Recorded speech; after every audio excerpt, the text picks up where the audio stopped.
So I've made all of these mistakes, and I'm betting that you're probably making at least one of these right now.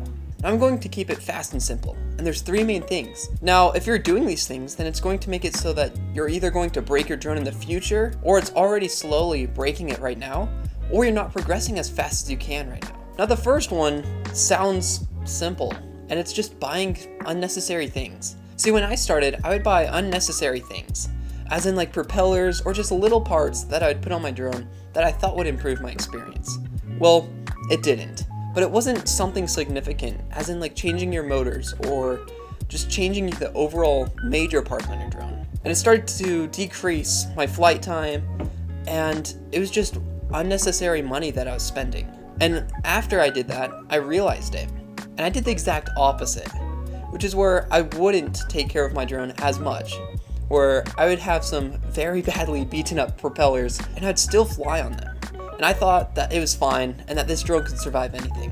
I didn't realize that it started to cause vibration issues, and it started to have more issues, and the propellers would vibrate the motor, and it just started to make my drone fly even worse and started to even destroy it. So with these, you just have to find the middle ground of when you need to replace parts and when you're being a little bit too excessive. Just kind of pay attention on where you're spending money for unnecessary parts, or if you're doing the exact opposite and you're not changing out your parts enough.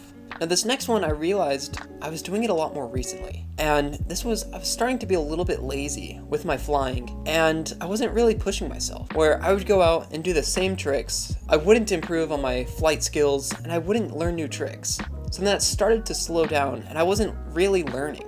I was kind of just repeating. And I think that boils down to both laziness and just being scared of flying. Now, really, these drones are almost indestructible because you can crash them so many times and you might just break a propeller, but it's worth going through and pushing yourself, learning new tricks, and always trying to improve your skills. Now, if you realize that you're doing any of these, or all of them, then you're going to realize that the moment you change and you start doing it correctly, that your drone's going to last a lot longer, and your flight performance and how skilled you are as a pilot is going to improve greatly. I'm Zane Shaw, and keep flying.